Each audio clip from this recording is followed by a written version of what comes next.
Assalamualaikum. Hello pemirsa sekalian, selamat datang di channel Alawi Library. Kali ini kita akan membahas tentang Kesultanan Banten. Agar channel ini berkembang, mohon dukungannya dengan like, share, comment, and subscribe. Bagi yang subscribe and comment, semoga ilmunya bermanfaat dan banyak rezeki. Dimudahkan segala urusannya oleh Allah Subhanahu wa Ta'ala. Amin. Pada masa-masa tersebut, Banten masih menjadi wilayah bawahan dari Kesultanan Demak. Sebelumnya, wilayah yang kelak dikenal sebagai Kesultanan Banten adalah bagian dari Kerajaan Pajajaran. Pusat pemerintahan Kerajaan Pajajaran terletak di Pakuan atau yang sekarang dikenal sebagai Kota Bogor. Pada abad ke-16, Kerajaan Pajajaran merasa terancam oleh tekanan kesultanan di sebelah timur mereka, yaitu Demak.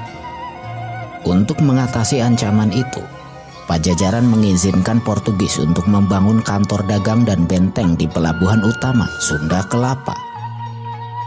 Ketika itu, Portugis sudah berhasil menguasai Kesultanan Malaka dan mengendalikan perairan di sekitarnya. Benteng pertahanan di Sunda Kelapa itu dianggap sebagai bentuk provokasi oleh Sultan Trenggono, pemimpin Demak. Tidak menunggu lama, Sultan Trenggono mengirim pasukan Demak menyerbu Sunda Kelapa. Penyerbuan ke Sunda Kelapa itu dipimpin oleh Fathahillah. Bukan hanya di darat, dari lautan, Angkatan Laut Kesultanan Demak mengepung Sunda Kelapa dengan puluhan kapal-kapal perang. Tahun 1527, tepatnya 22 Juni, pasukan Demak akhirnya berhasil menguasai Sunda Kelapa. Fathahillah, pemimpin penyerbuan tersebut, kemudian mengubah nama Sunda Kelapa menjadi Jayakarta. Kelak, Jayakarta akan dikenal sebagai Jakarta. Sekarang, tanggal 22 Juni diperingati sebagai hari jadi kota Jakarta. Keberhasilan pasukan Demak di Sunda Kelapa ini merupakan bagian dari ekspedisi militer mereka di bagian barat Pulau Jawa. Sebelum menaklukkan Sunda Kelapa, pasukan Demak terlebih dahulu berhasil menguasai pelabuhan utama Pajajaran di Banten. Tahun 1525, pasukan Demak memulai ekspedisi militernya melalui jalur laut, berhasil menguasai Banten. Sultan Trenggono kemudian menunjuk Fathahillah sebagai pemimpin di Banten. Tahun 1526, Banten secara resmi menjadi wilayah setingkat kadipaten di bawah pimpinan Kesultanan Demak. Pelabuhan Banten yang strategis itu pun berkembang tidak hanya sebagai pusat perdagangan, tetapi juga penyebaran Islam di ujung barat Pulau Jawa. Fathahillah lebih banyak terlibat dalam pengislaman di Banten. Selama masa kepemimpinannya, Islam mulai menyebar dari utara yang pesisir ke selatan yang agraris. Meskipun sudah menguasai Sunda Kelapa dan Banten, namun pasukan Demak tidak melanjutkan ekspedisi militer mereka ke selatan. Aksi-aksi militer Demak lebih fokus untuk membersihkan Portugis dari pesisir Jawa. Hingga puluhan tahun berikutnya, Pakuan tidak tersentuh oleh pasukan Demak. Pada tahun 1546, Sultan Trenggono wafat. Selanjutnya, tahta Demak dipegang oleh Sunan Prawoto. Wafatnya Sultan Trenggono ini masih belum mempengaruhi hubungan Banten dengan Demak. Banten masih merupakan kadipaten yang menjadi bagian dari Kesultanan Demak. Sunan Prawoto ternyata tidak lama memerintah Demak. Kudeta kesultanan yang dilakukan oleh Adipati Jipang membuat pemimpin Demak tersebut meninggal dunia. Adipati Pajang Hadiwijaya yang masih merupakan menantu dari Sultan Trenggono berhasil melakukan pembalasan dengan menyingkirkan Adipati Jipang. Tragedi kudeta itu mengakhiri sepak terjang Kesultanan Demak. Kekuasaan selanjutnya bergeser ke Pajang. Dampaknya adalah beberapa daerah bekas bawahan Kesultanan Demak mendirikan kekuasaan baru. Salah satunya adalah Banten. Tahun 1552, Fathahillah meninggalkan Banten dan pindah ke Cirebon. Kepemimpinan di Banten kemudian dipegang oleh putranya, Maulana Hasanuddin. Secara resmi, Sultan Maulana Hasanuddin menjadi sultan pertama di Banten. Sultan Maulana Hasanuddin membangun pusat pemerintahannya di wilayah yang diberi nama Surosawan. Di tempat itu pula dibangun sebuah masjid besar. Masjid tersebut masih ada hingga sekarang dan dikenal sebagai Masjid Agung Banten. Masjid besar tersebut tidak hanya sebagai tempat peribadatan, tetapi juga sarana pertemuan sultan dengan rakyatnya. Sultan Maulana Hasanuddin mampu menghilangkan sekat-sekat kekuasaan yang melekat pada dirinya ketika berhubungan dengan rakyatnya. Karena itulah, Sultan Maulana Hasanuddin dijuluki Panembahan Sabakingking. Artinya adalah pemimpin yang bijaksana dan diterima oleh masyarakat dari mana saja. Selain menyebarkan Islam, Sultan Maulana Hasanuddin juga memperluas wilayah kekuasaannya. Uniknya, Sultan Maulana Hasanuddin selalu mengutamakan strategi diplomasi dalam penyebaran agama Islam maupun perluasan wilayah. Pada masa kekuasaan Sultan Maulana Hasanuddin inilah, Lampung berhasil dijadikan wilayah Banten tanpa pertumpahan darah. Sedangkan pelabuhan Banten masih terus ramai sebagai pusat perdagangan di pesisir Jawa. Banten ketika itu memiliki lada sebagai komoditas unggulan. Pada tahun 1570, Sultan Maulana Hasanuddin tutup usia.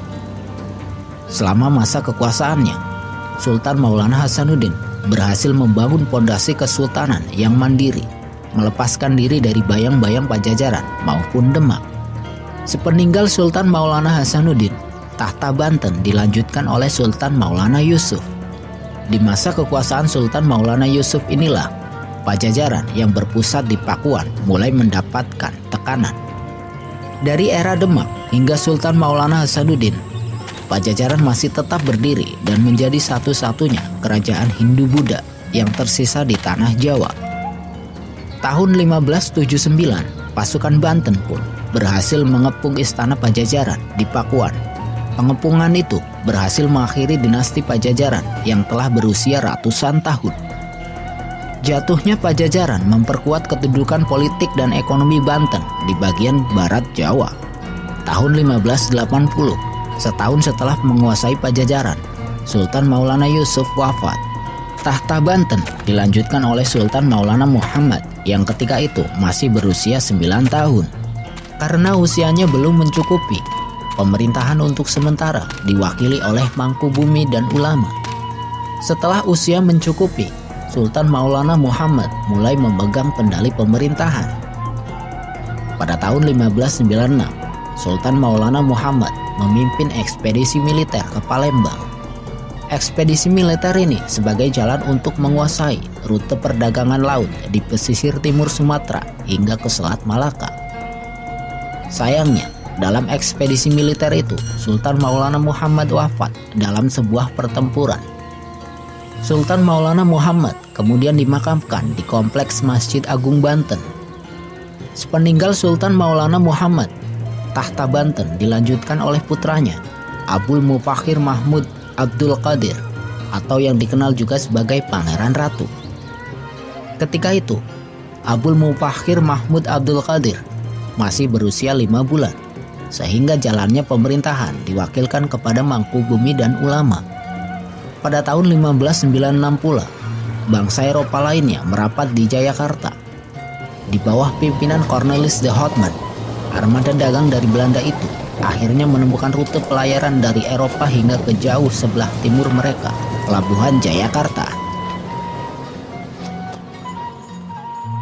Jayakarta yang sebelumnya bernama Sunda Kelapa terus tumbuh menjadi salah satu pelabuhan paling sibuk di Nusantara pada abad ke-17. Di permulaan abad ke-17, Kesultanan Banten memberi kepercayaan kepada Pangeran Jayawikarta untuk memimpin pelabuhan Jayakarta. Pada tahun 1610, VOC berhasil membuat kesepakatan dengan Pangeran Jayawikarta untuk membuka kantor dagang. VOC pun mendapatkan sebidang tanah di dekat muara Sungai Ciliwung untuk dijadikan sebagai kantor dagang. VOC adalah perusahaan dagang Belanda yang berdiri pada 20 Maret 1602.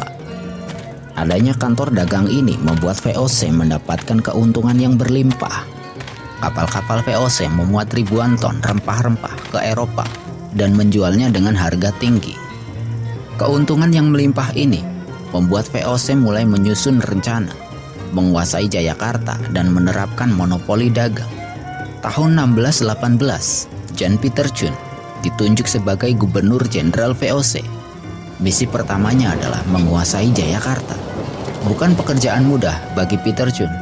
Namun, pada 30 Mei 1619, armada perang VOC berhasil mengepung Jayakarta. Pengepungan itu berhasil. Bendera VOC pun berkibar di Jayakarta. VOC kemudian memindahkan pusatnya dari Ambon ke Jayakarta. Setelah itu, pada 4 Maret 1621, nama Jayakarta diubah menjadi Batavia hingga ratusan tahun kemudian, sebelum berganti lagi menjadi Jakarta.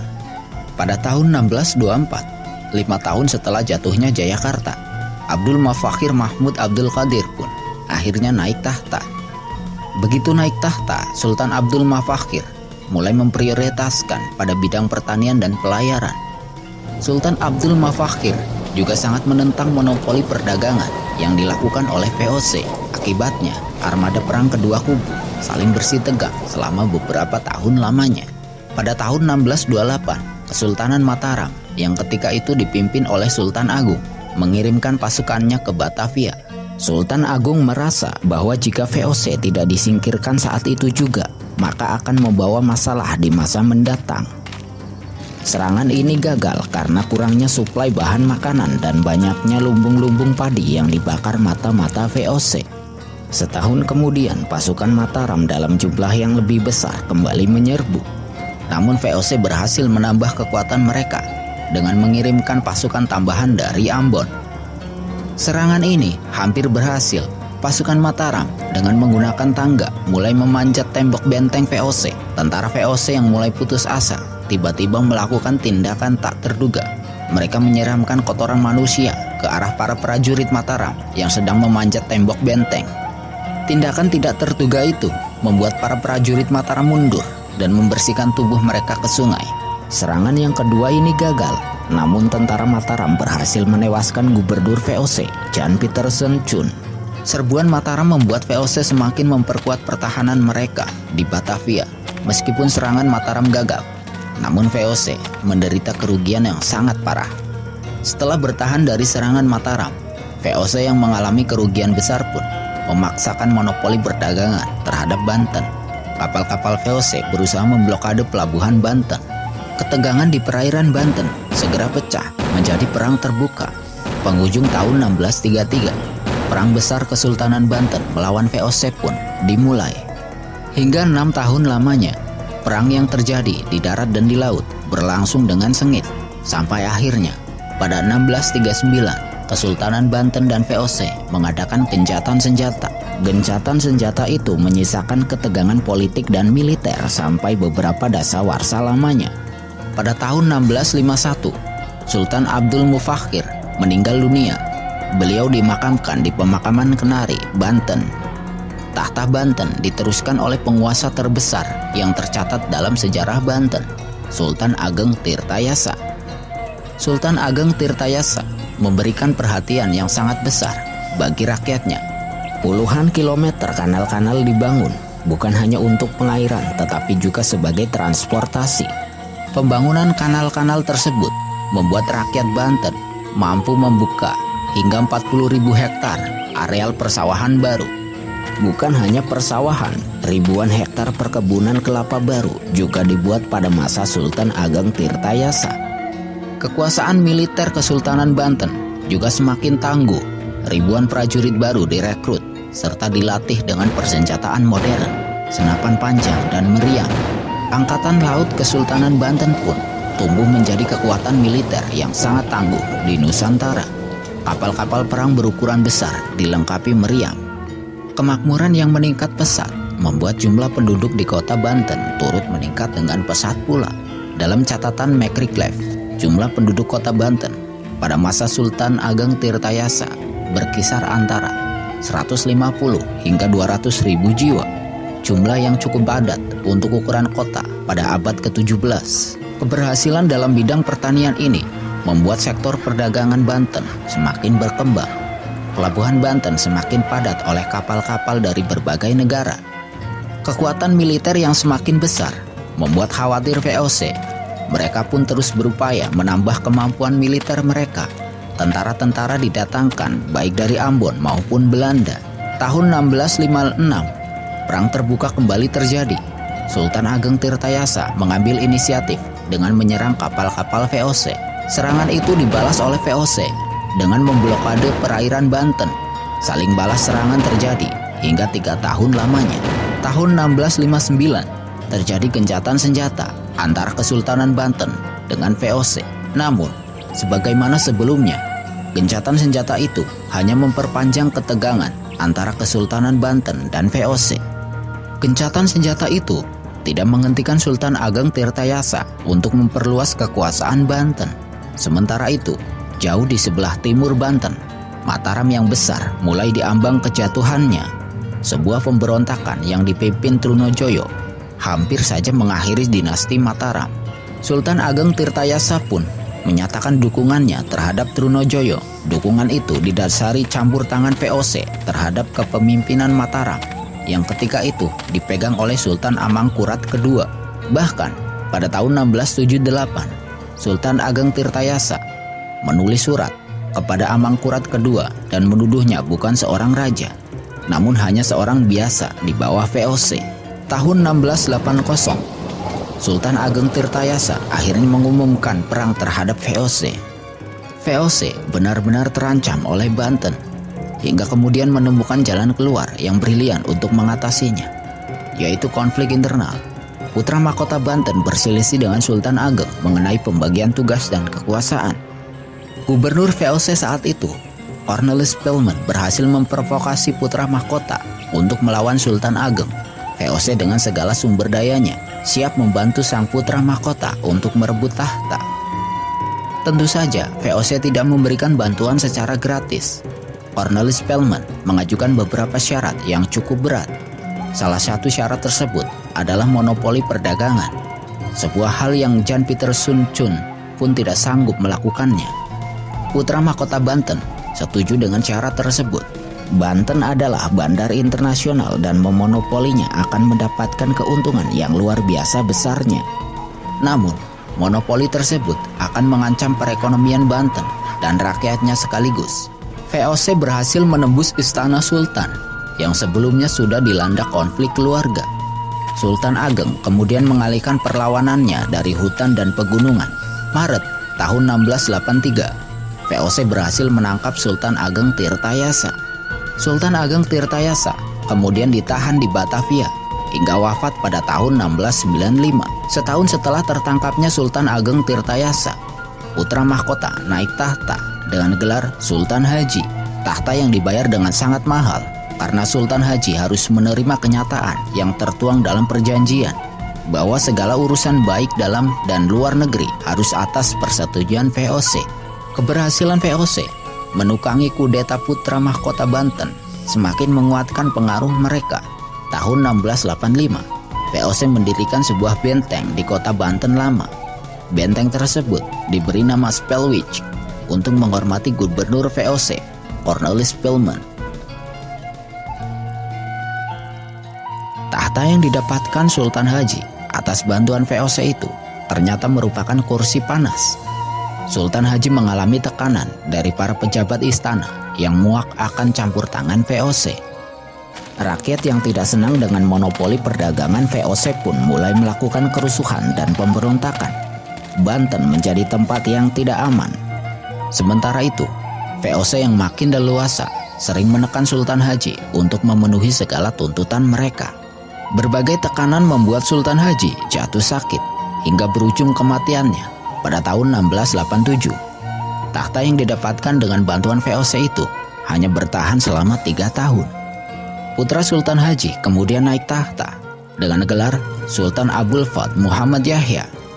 Sultan Abul Fath ternyata sangat membenci VOC. Sang Sultan kemudian bekerja keras membangun Banten kembali. Sayangnya, Sultan Abul Fath tidak lama menduduki tahta. Tahun 1690 beliau jatuh sakit dan meninggal dunia. Jenazah Sultan Abul Fath Muhammad Yahya dimakamkan di Pasarean Sabah Kingkin, tepat di sebelah makam Sultan Maulana Hasanuddin. Dikarenakan Sultan Abul Fath tidak berputra, tahta diteruskan kepada adiknya, Pangeran Adipati. Pangeran Adipati naik tahta dengan gelar Sultan Abul Mahasin Muhammad Zainul Abidin. Sultan Abul Mahasin Muhammad Zainul Abidin memerintah dari tahun 1690 hingga 1733. Pada masa kekuasaan beliau inilah, di tahun 1692, Sultan Ageng Tirtayasa meninggal dunia sebagai tahanan VOC di Batavia. Pada tahun 1733, Sultan Abdul Fatih Muhammad Syifa Zainul Arifin atau yang dikenal sebagai Sultan Zainul Arifin naik tahta menggantikan ayahnya Sultan Abdul Mahasin Muhammad Zainul Abidin yang meninggal dunia. Pada masa Sultan Zainul Arifin terjadi transisi penting dalam perdagangan. VOC mulai menerapkan tanam paksa meskipun belum mutlak. Para petani Banten dipaksa menanam komoditas baru, tebu dan kopi. Keberhasilan Inggris menanam lada di India membuat harganya jatuh, sehingga rempah-rempah tidak lagi menjadi komoditas yang menguntungkan. Dari hari ke hari, kebencian rakyat kepada VOC semakin mendalam. Rakyat yang hidupnya semakin tertekan, tidak memiliki pilihan lain selain melawan. Ketika stabilitas keamanan Banten semakin terganggu, di dalam istana pun konflik dan persekongkolan semakin menjadi-jadi. Tahun 1748, atas persetujuan Permaisuri Ratu Syarifah, VOC menangkap Sultan Zainul Arifin dengan tuduhan terganggu kejiwaannya. Sultan Zainul Arifin kemudian diasingkan ke Ambon. Sebelumnya, Ratu Syarifah yang sangat berambisi menguasai Banten berhasil menciptakan konflik antara Sultan Zainul Arifin dan putra mahkota Pangeran Gusti. Tahun 1747, gelar putra mahkota dicopot. Ratu Syarifah kemudian menyusun rencana agar Pangeran Gusti melakukan perjalanan ke Batavia. Di tengah perjalanan, VOC menangkap Pangeran Gusti dan mengasingkannya ke Sri Lanka. Setelah berhasil menyingkirkan Sultan Zainul Arifin dan putra mahkota, Ratu Syarifah kemudian mengangkat keponakannya yang masih muda, Syarif Abdullah, sebagai putra mahkota. Selanjutnya, Ratu Syarifah mengumumkan dirinya sebagai wali Kesultanan Banten atas nama VOC. Situasi istana seketika menjadi panas karena Ratu Syarifah dianggap tidak berhak menjadi wali Banten. Namun, dukungan VOC membuat kedudukan sang ratu masih aman. Sedangkan di luar istana, kerusuhan semakin menjadi-jadi. Pada tahun 1750, sebuah pemberontakan yang dipimpin Kitapa berhasil menguasai sebagian besar Banten. VOC pun terdesak hingga harus bertahan di benteng. Kitapa adalah seorang ulama yang berhasil membangkitkan semangat rakyat Banten untuk melawan VOC. Bersama Ratu Bagus Buang, Kitapa membuat VOC menderita kerugian yang luar biasa besar. November 1750, 800 pasukan gabungan VOC dan Ratu Syarifah menderita kekalahan telak. 450 pasukan VOC, yang 300 diantaranya orang Eropa, terdesak mundur dan harus lari ke Batavia. Pasukan Kitapa yang jumlahnya mencapai 7.000 orang tidak hanya menyerang kota Banten, tetapi juga ke daerah-daerah perbatasan hingga ke pinggiran Batavia. Semakin terdesak oleh keadaan, VOC kemudian mengambil sebuah langkah strategis. Ratu Syarifah dan Syarif Abdullah ditangkap. VOC bermaksud membuang mereka berdua ke Ambon. Dalam perjalanan ke pengasingan, Ratu Syarifah meninggal dan dimakamkan di Pulau Edam, Kepulauan Seribu. Sedangkan Syarif Abdullah dibawa ke Ambon dan hidup di sana dengan biaya dari VOC. VOC kemudian mengangkat Pangeran Arya Adisantika, adik dari Sultan Zainul Arifin, sebagai wali tahta, sambil menunggu pemulangan putra mahkota dari Sri Lanka. Pengangkatan Pangeran Arya Adisantika tidak menghentikan pergerakan pasukan Kitapa. Perlawanan semakin meluas karena target pasukan Kitapa sebenarnya adalah VOC. Januari 1751, seribuan pasukan VOC yang sebagian besar terdiri dari orang Eropa menyerang pusat-pusat pertahanan pasukan Kitapa. Pasukan Kitapa membalas dengan membakar perkebunan serta gudang-gudang milik orang Eropa. Serangan Kitapa meluas hingga ke Bogor, yang saat itu masih bernama Buitinsur. Pada September 1751, VOC berhasil menembus pertahanan pasukan Kitapa.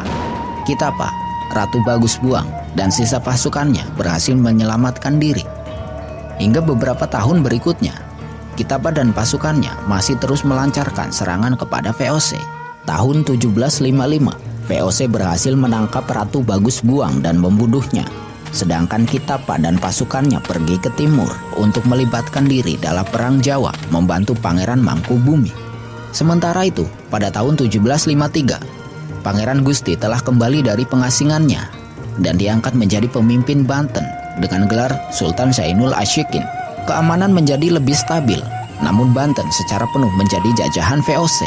Perjuangan rakyat Banten selama bertahun-tahun berhasil menguras sumber daya VOC, dan perusahaan dagang Belanda itu akan merasakan dampak fatal di penghujung abad ke-18. Tahun 1773, Sultan Zainul Asyikin wafat. Tahta Banten diteruskan oleh putranya dengan gelar Sultan Abul Mafakhir Muhammad Aliyuddin pertama. Pada masanya, Sultan Aliyuddin I banyak menulis kitab tentang para Anbiya dan Aulia. Beliau memiliki kepedulian yang tinggi tentang sastra dan agama. Tahun 1799, Sultan Aliyuddin I meninggal dunia. Karena Sultan Aliyuddin tidak memiliki putra dari permaisuri, maka tahta Banten diteruskan oleh adiknya, Sultan Abdul Fath Muhammad Muhyiddin Zainus Solihin. Tahun 1799, sebuah sejarah penting lainnya terjadi. VOC yang begitu perkasa di Nusantara menemui hari-hari terakhirnya. 31 Desember 1799, sehari sebelum tahun baru sekaligus pergantian abad, VOC dinyatakan bangkrut. Seluruh aset VOC diambil alih oleh kerajaan Belanda. Selain membiayai perang yang tidak kunjung habis, VOC juga digerogoti oleh korupsi menahun para pejabatnya. Seluruh wilayah di Nusantara yang sebelumnya dikuasai VOC, termasuk Banten, diambil alih oleh kerajaan Belanda. Pada pergantian abad itu pula, terjadi perang besar di Eropa. Napoleon Bonaparte berhasil menguasai kerajaan Belanda. Napoleon Bonaparte menempatkan adiknya, Louis Bonaparte, sebagai penguasa Belanda. Tahun 1808, Louis Bonaparte mengirimkan Herman William Daendels sebagai gubernur jenderal di Nusantara. Daendels mendapatkan tugas untuk menjadikan Jawa sebagai pusat pertahanan melawan Inggris. Pada masanya pula, dibangunlah jalan raya dari Anyer ke Panarukan. Kerja paksa ini memakan korban jiwa yang sangat besar. Selain itu, kelaparan juga melanda Jawa karena kerja paksa itu melibatkan para petani hingga mereka tidak sempat lagi menanam tanaman pangan. Sultan Aliyuddin II yang mulai bertahta pada tahun 1803 sangat menentang keras kerja paksa yang dilakukan Daendels. Daendels mengirimkan wakilnya, Philip Peter Dupuy, beserta pasukannya untuk memaksa Sultan Aliyuddin II mendukung kerja paksa. Utusan itu membuat Sultan Aliyuddin II marah. Philip Peter Dupuy dan pasukannya dibunuh di depan gerbang istana Surosowan. Daendels pun membalas dengan menyerbu Surosowan. Sultan Aliyuddin ditangkap dan dibuang ke Ambon. Pertahanan Jawa yang dibangun Daendels ternyata tidak cukup menghentikan Inggris. Di bawah komando Thomas Stamford Raffles, tahun 1813, pasukan Inggris berhasil menyapu pasukan Daendels di seluruh Jawa. Thomas Stamford Raffles selaku pemimpin tertinggi Inggris di Nusantara melakukan perubahan administratif. Banten kemudian dibagi menjadi 4 wilayah, yaitu Banten Lor, sekarang menjadi Kabupaten Serang; Banten Kidul, sekarang masuk wilayah Kabupaten Pandeglang; Banten Tengah, sekarang masuk Kabupaten Pandeglang; dan Banten Kulon, sekarang menjadi Kabupaten Lebak. Perubahan administratif Banten tersebut mengakhiri eksistensi kesultanan yang telah berusia ratusan tahun. Meskipun pengangkatan sultan masih terus berlanjut, namun eksistensi Kesultanan Banten telah berakhir di masa Thomas Stamford Raffles.